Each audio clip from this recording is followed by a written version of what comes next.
2007ஆம் ஆண்டு தலைவர் கலைஞர் அவர்கள் முதலமைச்சராக ஆட்சி பொறுப்பில் இருந்த காலகட்டத்தில் தான் தூய்மை பணியாளர் நல வாரியம் ஏற்படுத்தப்பட்டு தூய்மை பணியாளர்களுக்கான பல்வேறு நலத்திட்டங்கள் செயல்பாட்டுக்கு கொண்டு வரப்பட்டிருக்கிறது. நம்முடைய தூய்மை பணியாளர்கள் அவர்களுக்கான குறிப்பிட்ட சிறப்பு திட்டங்களை நம்முடைய அமைச்சரவை கூட்டத்தில் நம்முடைய மாண்புமிகு முதலமைச்சர்கள் இன்றைக்கு மேற்கொண்டு உங்களிடத்திலே நான் இங்கே தெரிவிப்பதிலே மகிழ்ச்சி அடைகிறேன். அறிவிப்பு 1. தூய்மை பணியாளர்கள் குப்பைகளை கையாளும் போது அவர்களுக்கு நுரையீரல் மற்றும் தோல் சம்பந்தமான நோய்களால் பாதிக்கப்படுவதற்கு அதிக வாய்ப்புகள் உள்ளன. எனவே இத்தகைய தொழில்சார் நோய்களை கண்டறிவதற்கும் சிகிச்சை அளிப்பதற்கும் தேவையான தனித்திட்டம் ஒன்று செயல்படுத்தப்படும்.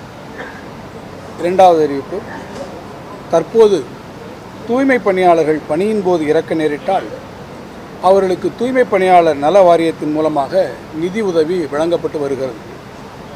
தூய்மை பணியாளர்களுடைய குடும்பங்களுடைய எதிர்கால நலனையும் வாழ்வாதாரத்தையும் முழுமையாக உறுதி செய்யக்கூடிய வகையில் இந்த நிதி உதவியுடன் கூடுதலாக இந்த பணியாளர்களுக்கு 5 லட்சம் ரூபாய் அளவிற்கு காப்பீடு இலவசமாக வழங்கப்படும். இதனால் பணியின் போது இறக்க நேரிடும் தூய்மை பணியாளரின் குடும்பத்திற்கு 10 லட்சம் ரூபாய் கிடைத்திட வழிவகை ஏற்படும். 3வது அறிவிப்பு, தூய்மை பணியாளர்கள் மற்றும் அவர்களின் குடும்பத்தினருடைய சமூக பொருளாதார நிலையினை உயர்த்திட சுய தொழில் தொடங்கும் போது அத்தொழில் திட்ட மதிப்பீட்டில் 35 விழுக்காடு நிதி அதிகபட்சமாக 3,50,000 ரூபாய் வரை மானியமாக வழங்கப்படும். மேலும் இந்த கடன் உதவி அதை பெற்று தொழில் தொடங்கி கடன் தொகையை தவறாமல் திருப்பிச் செலுத்துவதற்கு 6 விழுக்காடு வட்டி மானியமும் வழங்கப்படும். இந்த புதிய திட்டத்திற்கு ஆண்டுதோறும் 10 கோடி ரூபாய் ஒதுக்கீடு செய்யப்படும். 4வது அறிவிப்பு, தூய்மை பணியாளர்களுடைய குழந்தைகள் எந்த பள்ளியில் பயின்றாலும் அவர்களுக்கு உயர்கல்வி கட்டணச் சலுகை மட்டுமின்றி விடுதி கட்டணம், புத்தக கட்டணங்களுக்கான உதவித்தொகையை வழங்கிடும் வகையில் புதிய உயர்கல்வி உதவித்தொகை திட்டம் ஒன்று செயல்படுத்தப்படும்.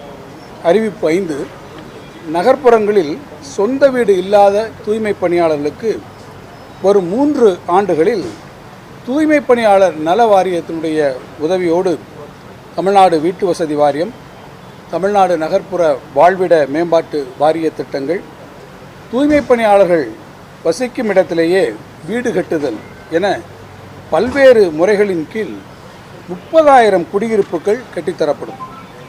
கிராம பகுதிகளில் வசிக்கும் தூய்மை பணியாளர்களுக்கு கலைஞர் கனவு இல்லம் திட்டத்தின் கீழ் இந்த வீட்டு ஒதுக்கீட்டில் முன்னுரிமை வழங்கப்படும். 6வது அறிவிப்பு, தூய்மை பணியாளர்கள் தங்களது பணியை அதிகாலையில் மேற்கொள்ள வேண்டிய சூழ்நிலையில் காலை உணவு சமைப்பதற்கும் அதை பணிபுரிய இடத்திற்கு கொண்டு வந்து அருந்துவதற்கும் பல்வேறு பிரச்சனைகளை எதிர்கொண்டு வருகின்றனர். இப்பிரச்சனைகளுக்கு தீர்வாக நகர்ப்புற உள்ளாட்சி அமைப்புகளில் பணியில் ஈடுபடும் பணியாளர்களுக்கு காலை உணவு அந்தந்த உள்ளாட்சி அமைப்புகளால் இலவசமாக வழங்கப்படும். இத்திட்டம் முதற்கட்டமாக பெருநகர சென்னை மாநகராட்சியில் செயல்படுத்தப்பட்டு படிப்படியாக மற்ற நகர்ப்புற உள்ளாட்சி அமைப்புகளுக்கும் விரிவுபடுத்தப்படும். உங்கள் நலனுக்காக இந்த திட்டங்களை தந்து கொண்டிருக்கக்கூடிய முதலமைச்சராக இருக்கக்கூடிய நம்முடைய முதலமைச்சர் அறிவித்திருக்கக்கூடிய இந்த திட்டங்களுடைய பின்னணியில் நீங்கள் அரசு உங்கள் மீது கொண்டிருக்கக்கூடிய அக்கறையின் மனதிலே வைத்து பொதுமக்களுடைய நலனை கருதி அதேபோல் உங்களுடைய மற்ற கோரிக்கைகளெல்லாம் மனதிலே வைத்து நீங்கள் உங்களுடைய வேலை நிறுத்தத்தை விடுத்து பணிகளுக்கு திரும்பி அந்த பணிகளில் ஈடுபடுத்த வேண்டும் என்று நான் அரசின் சார்பாக மிகுந்த அன்போடு கேட்டுக்கொள்கிறேன்.